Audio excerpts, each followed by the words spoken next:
Oke anak-anak, Assalamualaikum warahmatullahi wabarakatuh. Ya, kali ini saya Anandreas Moro ya akan melanjutkan apa materi tentang kelengkapan gambar teknik ya. Seperti yang saya jelaskan, untuk materi kelengkapan gambar teknik akan kita buat menjadi 2 video. Itu erat kaitannya tentang bagaimana kita nanti akan membahasnya secara detail ya, supaya lebih paham, supaya kalian lebih mengerti, supaya kalian lebih bisa mengambil inti dari materi kelengkapan gambar teknik gitu ya. Kita lanjutkan. Kemarin kita sudah membahas atau membahas tentang pensil gambar. Selanjutnya kita bahas di sini kelanjutannya tentang rapido. Ya. Mulai. Oke, selanjutnya itu tentang rapido anak-anak. Ya. Rapido itu satu alat gambar dengan tinta. Jadi isinya itu tinta ya, seperti pen, seperti pulpen. Ya. Yang fungsinya untuk menggambar pada kertas kalkir. Ya. Ada yang sudah tahu kertas kalkir itu seperti apa? Sudah tahu belum? Ya. Nanti kita akan di sini akan cari contoh dari kertas kalkir ya. Ada yang mungkin yang sudah tahu kertas kalkir, ada yang mungkin belum tahu kertas kalkir itu seperti apa ya. Kita coba nanti kita akan lihat kertas kalkir itu. Nah, rapido ini memiliki beberapa ukuran ketebalan ya. Dari 0,1 sampai dengan 2 mili ya. Seperti yang saya sampaikan kemarin, tebal tipisnya garis pada gambar teknik itu sangat memberi arti ya, sangat memberi arti. Karena ketika kita sudah keliru, misalnya kita seharusnya gambar itu digaris dengan gambar tebal, garis tebal ataupun garis tipis, kita salah memberikan garis, itu bisa jadi akan menjadi salah informasi ya. Eksekutor akan menerima informasi yang lain seperti yang kita harapkan, seperti itu ya. Ya, ini contohnya untuk rapido ya. Bentuknya seperti ini anak-anak. Ya, ini ada ukuran 0,1, 0,13, 0,18 dan lain-lain sampai 2 mili ini. Ya. Nah, dijelaskan kan bahwa rapido itu peruntukannya untuk menggambar di kertas kalkir kan tadi ya. Nah, ini kita coba lihat contoh kertas kalkir. Klik.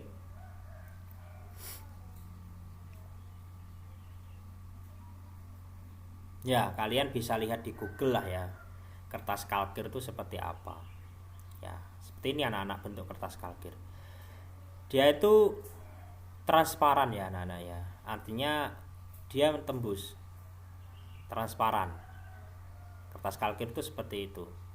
Nah, kalau kita amati di sini, ini kan bagian sisi bawahnya itu kan terlihat kan. Ya, memang dia kertasnya itu transparan. Ya. Peruntukannya itu kertas ini untuk menampilkan detail dari gambar. Biasanya kalau di teknik gambar bangunan itu kertas ini kan dari sisi depan misalnya, dari sisi baliknya itu seperti apa. Nah, itu kan kita memerlukan kertas kalkir ini ya untuk menggambarnya. Nah, seperti ini anak-anak. Ya, saya perbesar saja. Kita coba lihat di Google-nya, di webnya. Nah, seperti ini anak-anak. Ya, ini kertas kalkir gambarnya. Jadi menggambarnya biasanya kalau pakai rapido itu gambar yang asli ditaruhkan di bawahnya, kemudian ya, untuk menggoreskan seperti itu, digoreskan kemudian rapidonya itu untuk menebali menggaris di kertas kalkir itu. Kalau ini di contoh ini dia sudah memakai printer, ya kan, dengan kemajuan yang ada sekarang menggambar sudah memakai software dan dicetak menggunakan printer seperti itu ya. Tapi setidaknya kita sudah tahu lah kertas kalkir seperti apa. Selanjutnya anak-anak adalah penggaris ya. Ada beberapa jenis penggaris yang digunakan di dalam gambar teknik. Pertama adalah penggaris lurus. Ya, ini penggaris yang biasa kita gunakan, penggaris lurus. Ya, seperti itu. Yang kedua adalah penggaris siku. Ya. Penggaris siku ini ada dua jenis. Ada yang bersudut.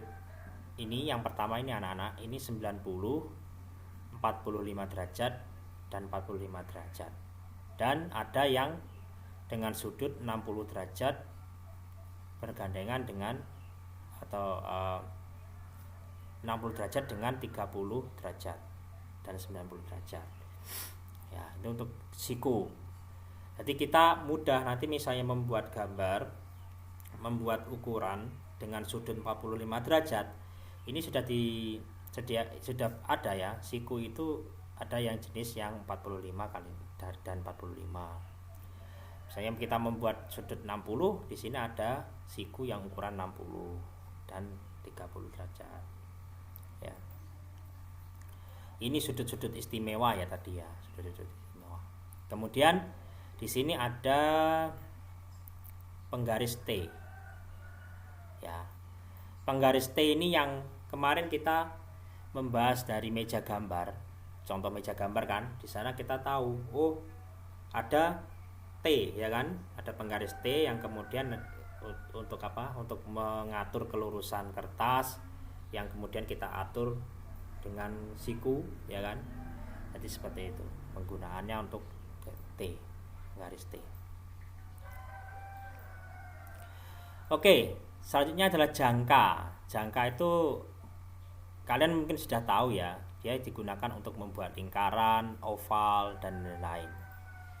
Nah, jangka itu ada beberapa komponen, ada beberapa bagian, ada kepala, ada kaki jangka dan bagian engsel. Ya. Secara umum kalian sudah mengenalnya untuk jangka ya. Seperti ini. Contoh untuk menerapkan jangka, untuk menggunakan jangka maksud saya. Selanjutnya adalah busur derajat. Ya, busur derajat itu fungsinya untuk dia membuat sudut tertentu atau membagi sudut sama besar. Saya kira untuk busur derajat ini juga kalian sudah tahu dan sudah mempraktekannya di kelas SD waktu SMP ataupun waktu SD, di mana guru kalian memerintahkan kalian untuk membeli busur derajat dan mempraktekkan busur derajat. Ya. Fungsinya ya seperti itu, untuk membuat sudut 30 derajat atau berapa dan untuk membagi sudut misalnya. Ya. Oke, selanjutnya adalah mal gambar. Nah, mal gambar ini dia di gambar teknik anak-anak, sebelumnya ya saya sampaikan, di gambar teknik itu kita biasanya menemui kesulitan. Misalnya ada bentuk lengkung yang bentuk oval, kita mau membentuk oval yang mana itu kita sulit untuk menggunakan jangka, untuk menggambarnya. Maka itu kita memerlukan alat bantu yang disebut mal ini, mal gambar. Nah, di gambar teknik mal ini ada beberapa jenis ya. Kita bisa melihatnya. Yang pertama ini ada mal huruf dan angka. Ini fungsinya untuk mempermudah kita menulis.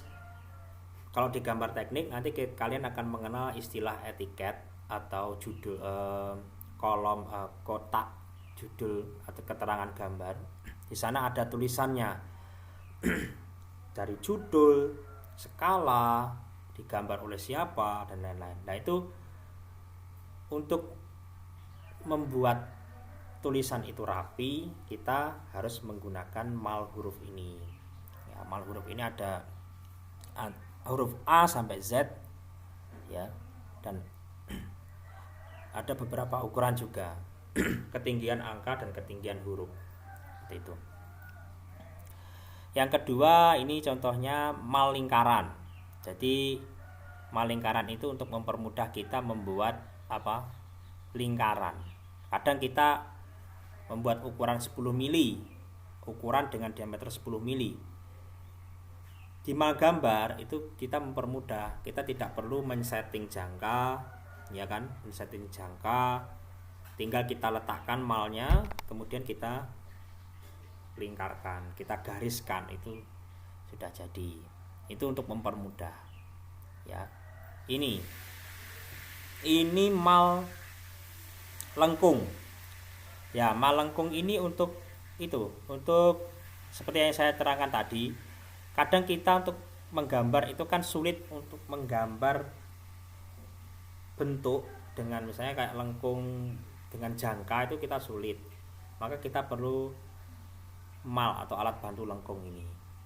Ya kan, seperti yang saya jelaskan tadi, kadang kita sulit untuk menggambar menggunakan jangka, maka kita perlu beberapa alat bantu atau mal. Ya, salah satunya mal lengkung ini untuk membuat lengkungan. Nah, langsung saja ya. Ada 5 ini. Ada mal bentuk. Ini ada bentuk-bentuk tertentu yang mempermudah kita untuk membuat, ya. Ada mal elips, ya.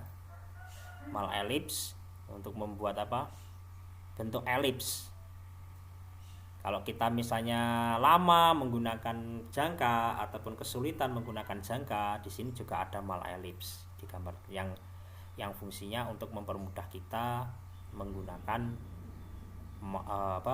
membuat bentuk tertentu, seperti itu. Itu memang tujuan dari mal itu seperti itu. Oke anak-anak, ini untuk daftar pustakanya. Maaf, ini salah ketik, pustaka ya. Nah, ya. Di sini beberapa buku yang bisa menjadi referensi kalian. Kalian bisa coba cari versi e-booknya, barangkali dari beberapa buku ini ada yang versi versi e-book, ya, seperti itu. Ya, itu bisa menjadi penunjang kalian, bisa menjadi gambaran kalian nanti, bisa menambahkan wawasan kalian. Silakan cari referensinya, ya. Ya, kebetulan kalau dari saya, ya, untuk daftar pustakanya atau referensinya dari beberapa buku ini, ya. Oke, sudah selesai untuk materi gambar teknik, ya. Bab kelengkapan gambar sudah selesai, ya. Kalian sekarang saya kira sudah lebih memahami lagi, ya, sudah lebih paham kan, ya, saya kira, tentang kelengkapan gambar teknik, ya. Selanjutnya saya meminta silakan kalian untuk mencari referensi yang lain untuk menunjang pemahaman kalian tentang kelengkapan gambar teknik dan tentang ilmu gambar teknik, ya, seperti itu. Saya kira ini untuk membantu, hanya untuk salah satu media membantu untuk menjelaskan kepada kalian. Selebihnya saya meminta kalian untuk coba untuk selain dari sumber ini, kalian coba cari dari sumber-sumber yang lain. Itu sangat menunjang kalian lebih memahami konsep, ya, seperti itu tadi. Oke, sekian dari saya untuk video kedua ini tentang kelengkapan gambar teknik, ya. Apabila ada salah ucapan ataupun salah saya memberikan materi atau teori, silakan kalian berikan komentar, ya. Nanti bisa selebihnya nanti bisa kita evaluasi, ya. kalaupun ada salah konsep dari apa yang saya sampaikan, nanti kita akan bahas di pembenahan. Ya, seperti itu. Kita bahas di di video selanjutnya dengan materi yang lebih bagus, dengan materi yang lebih benar. Seperti itu ya. Oke anak-anak, sekian dari saya. Terus semangat belajar dan jangan lupa selalu jaga kesehatan ya, selalu disiplin ya. Sebagai penuntut ilmu harus disiplin ya untuk mengejar cita-cita kalian. Seperti itu ya. Oke, terima kasih saya sampaikan atas perhatian kalian semuanya. Wassalamualaikum warahmatullahi wabarakatuh. Jumpa lagi ya di pertemuan selanjutnya.